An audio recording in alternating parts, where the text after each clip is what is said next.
of Tomorrow. Tonight, see a man's desire for harmless revenge begin as a practical joke and end in near disaster. Tonight, Tales of Tomorrow presents Read to Me, Herr Doktor, starring Mercedes McCambridge, with Everett Sloane.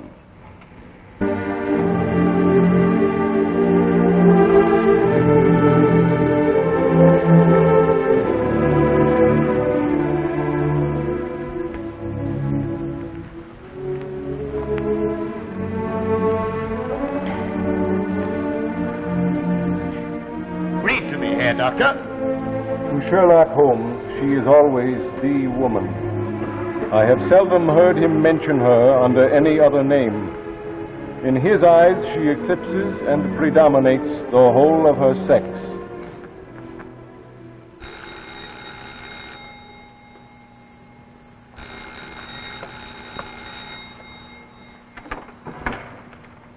Hello.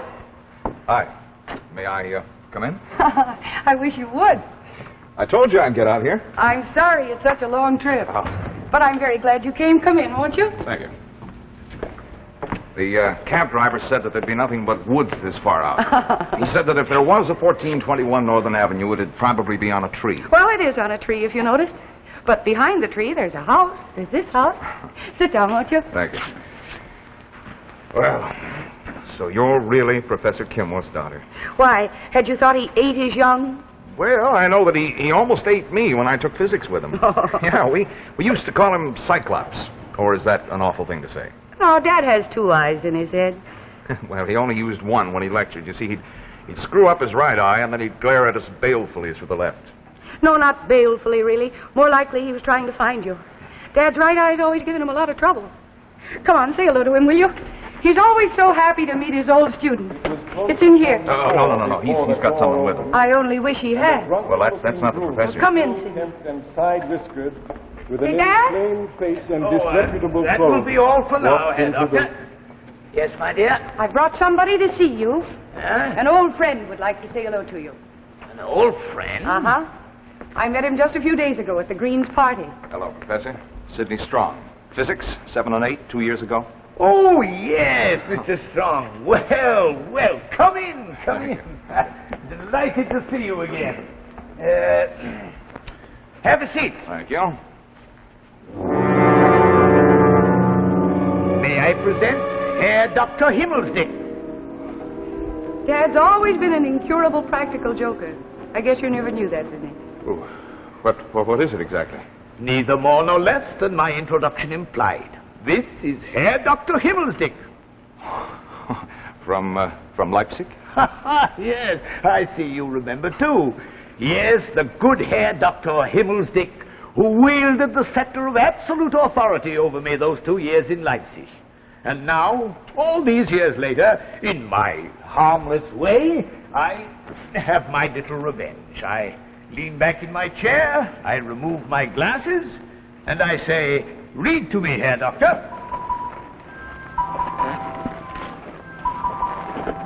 It was 6:15 when we left Baker Street, and it still wanted 10 minutes to That the will be hour. all for now, Herr Doctor. How does it work? Oh, no. Sound established electronic principles, plus one or two of those little innovations which come easily to a retired professor with lots of leisure. Twin photoelectric cells scan the page, and the impulses then are transmitted to the electronic brain, the heart of the machine, which transforms them into sound patterns. A loudspeaker, and that's all there is to it.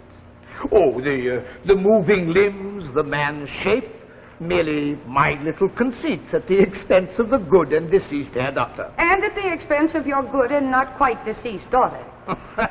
Patricia has taken an interesting dislike to the Herr Doctor. I think it's horrible. Oh, nonsense. Just a little gadget to entertain the dying or declining years of an old man with failing eyesight. It serves me as a pair of eyes. A pair of eyes to recapture the romance and adventure that were denied to me by the prodding of the good Herr Dr. Himmelsdick. Dickens, Cervantes, Dumas, Mark Twain, Conan Doyle. It's among these artists that I wish to spend the rest of my life. I never had time to read them myself, but the Herr Doctor has come into the world to oblige me. The Herr Doctor could oblige me very much by going back out of the world. The old fable, eh, Mr. Strong? Our beauty is repelled by the beast. And like the beast, the Herr Doctor has nothing but beauty in his heart. Well, how could he have otherwise, since in his reading he experiences nothing but the greatest and the most beautiful of adventures? Care to have a seat, Mr. Strong? We were just getting to the most interesting part of a scandal in Bohemia. Read to me, Herr Doctor. It was already dusk, and the lamps were just being lighted as we paced up and down in front of Bryony Lodge, waiting for the coming of its occupant.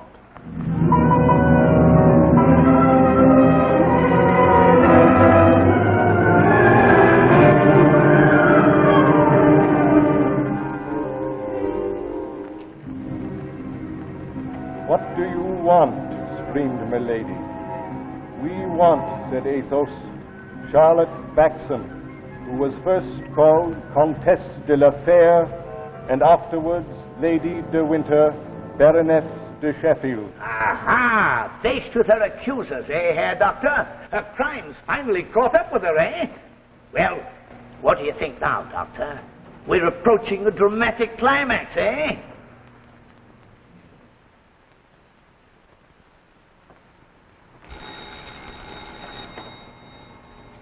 Excuse me for barging in like this, but you sounded so upset over the Sidney, phone. we've got to do something about the Herr Doctor. Oh, it's all right, Pat. I have. What do you mean you have? It's a gold mine. I was talking to one of the men at the Research Foundation. He says it's definitely a marketable item. He says I don't care what he says. It's Dad. He's getting worse. Oh, you mean his eyes? No. I'm beginning to think it's his mind. Pat. Sidney, he talks to it now. Well, I know he says, read to me, Herr Doctor, to start the machine, but that's not No. necessary. He talks to it, not just the key sentence. He says more now. What? He discusses things with it. What thing? The books. He asks its opinion. They have literary discussions now. Say, why, you're not trying to tell me that the Herr Doctor answers him. No, of course not. Well, then, wait until it does talk back and then get excited. Oh, wait. I am waiting.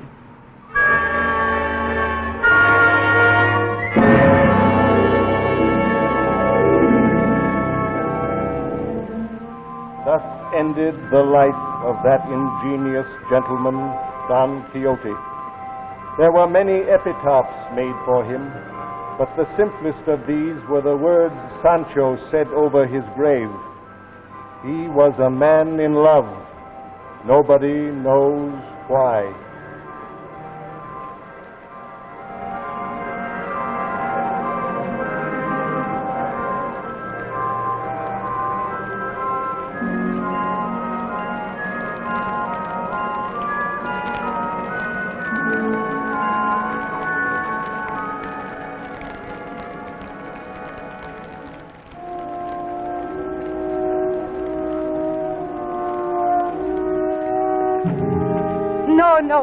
No, you run along. It's late. Oh, now look, I'm going to be out of town for a whole week. We'll be right here when you get back. Besides, I've got to go see about Dad. Oh, you know, Pat, there's more to life than worrying about your father. Yes, I know. We'll talk all about it when you get back. Good night, Sidney. What about the Herr Doctor? Has he said anything to you yet? No. No, that man's got no incentive. Now, if I were the Herr Doctor living in this house looking at you all day, it would take a lot more than a little matter of being Good made night, good night, Sidney. You come and see us next week when you get back to town, will you? Night. Right.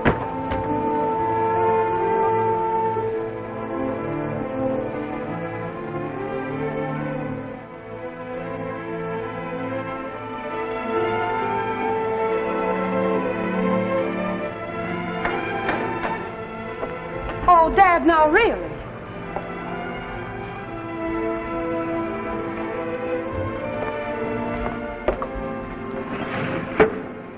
Can't I even trust you to go to bed on time anymore? Sitting up all night with your stupid Herr Doctor? Come on now, Dad, wake up. That's right. Wake him up. What was that? Wake him up. Wake him up so that both of you can hear what I've got to say. Dad. Yes, wake him. Wake the professor so he can listen to the Herr Doktor. Dad, wake up. Oh, Dad! What good are switches? Switches are for machines. Switches have no effect on men. Dad, wake up! Stop it! That will be all for now, Herr Doctor. On the contrary, Professor Kinworth, that will not be all for now. In fact, Professor, we have only just begun.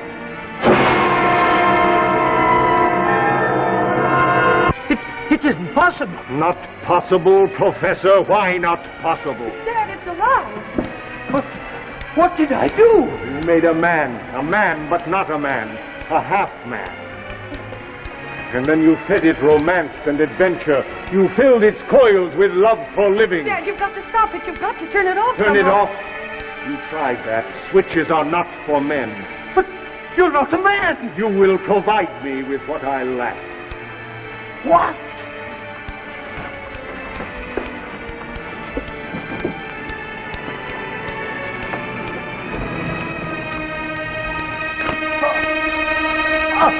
You will teach me.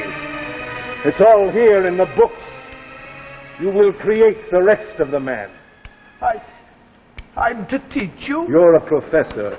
You have given me your pleasure. Now you will give me your brain. No. Dad, I'll get help. And you will not interfere. You will not leave. You will not call for help. You will take care of your father so that he is able to finish seriously the work he began as a game.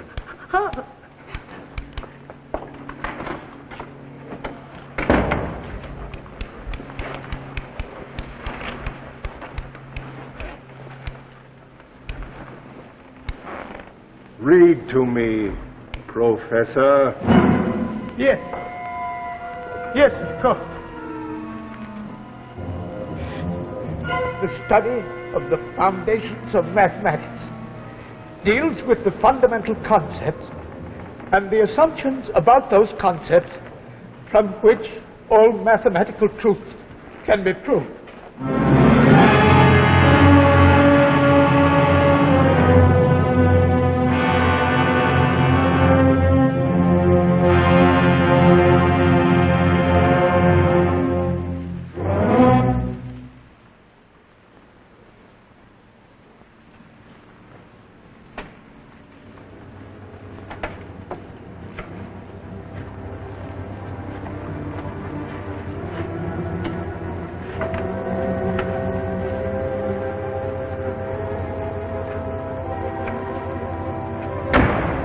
The telephone was invented in 1876 at Boston, Massachusetts by Alexander Graham Bell. Man loves life. You would not want to deprive the professor of his through disobedience.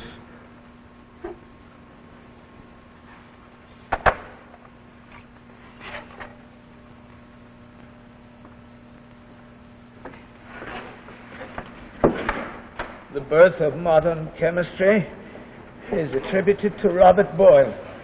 He invented a method for extracting the element phosphorus. I brought you some coffee, Dad. Oh, thank you, my dear. Dad? Why have you stopped reading? Pardon me. Can't you stop? Look at him. He's almost dead from exhaustion. Exhaustion? What is exhaustion? A man must rest. Rest? Yes, rest. And sleep and eat. You can't keep him reading to you 24 hours a day. He must teach me. He's not a machine. What do you want from him? I want the job to be finished. I want to be a full man. Why? What will you do when you're a full man? Live. Machines can't live. Life is blood and bone and heart. You're nothing but coils and wire and metal. You can't live. You will teach me. Both of you. Read to me, Professor. No! Let him eat. I don't eat. Read to me, Professor. Yes? Yes, of course. The theory of phlogiston first advanced by Becher and later by Starr, goes back to the old idea of Jabir that combustible bodies lost something when they burnt.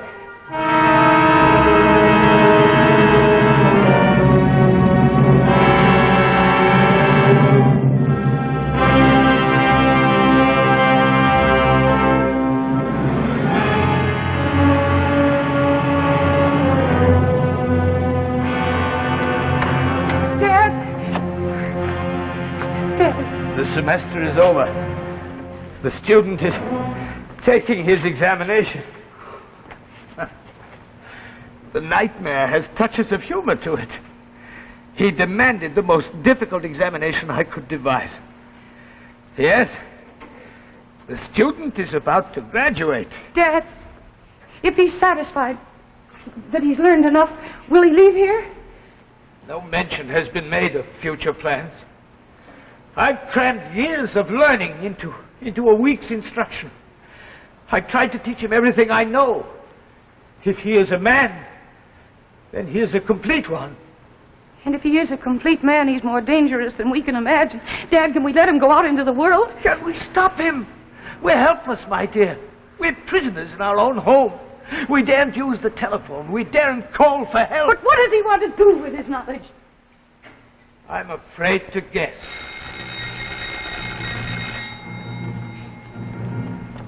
Oh, it's Sidney.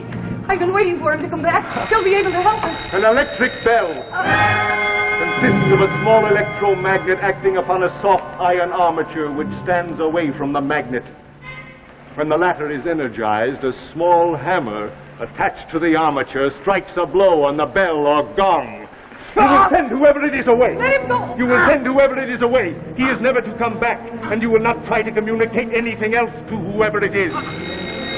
Go to the door. Obey, my dear. Do what he asks. Hi. No, don't. I thought nobody was at home. No, you've got to go away and don't come back. Oh, what did I do? I don't want to see you again, ever. Pat. You heard me. Now go. Pat, what's wrong? Nothing is wrong. Oh, yes, there is something's the matter. Is it the professor? Yes, it's the professor. He's very sick. I've got to go to him. The doctor is with him. The now. doctor? Yes, and he says he must have absolute quiet and no visitors whatsoever, so you've got to go. Now, go, now. There, now. Are you satisfied? I am. Professor Kinworth, you will go and look at my examination. I think you will find that I have learned everything you have taught. Yes. Yes. Right away. Dad? Dad?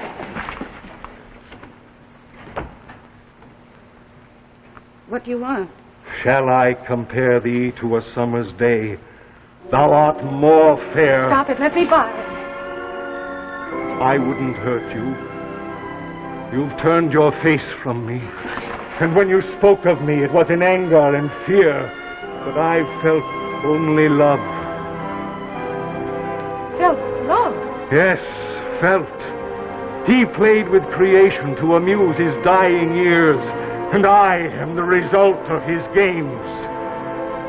He built a machine to read to him, and filled it with love and emotion. He gave it beauty to read and beauty to look at. Don Quixote, D'Artagnan, Romeo, men who loved, and the machine loved too. And to the machine, you were always the woman. Oh! No, my hand! Let go! Help me! For you I have come alive. For you I have studied and learned to be a man. Dad, help! Let her go. Let her go. Together we will make a new world. Please, no! Let me go! Rash knight, don't touch my...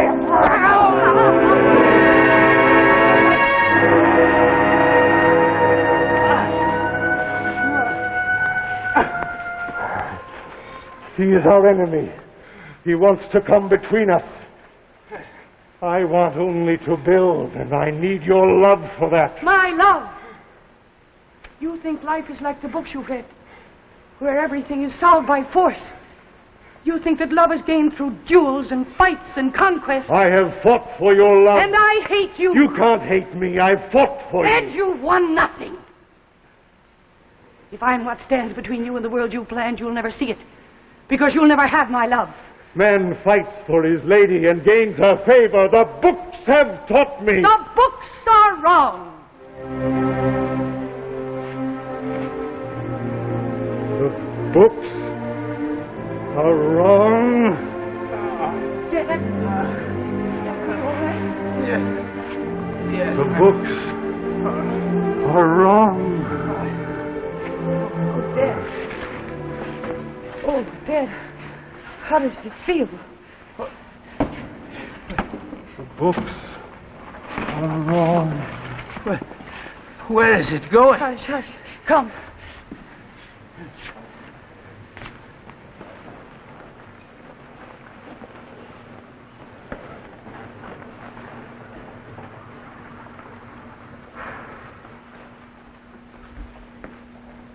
Is it? No, wait.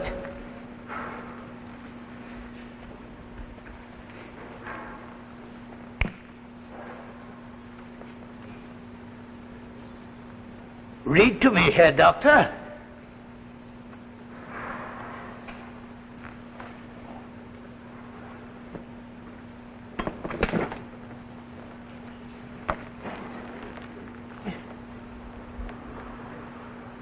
What happened to it? The heart of the machine is broken. The Herr Doctor has just died. Like Don Quixote, he was a man in love. Nobody knows why.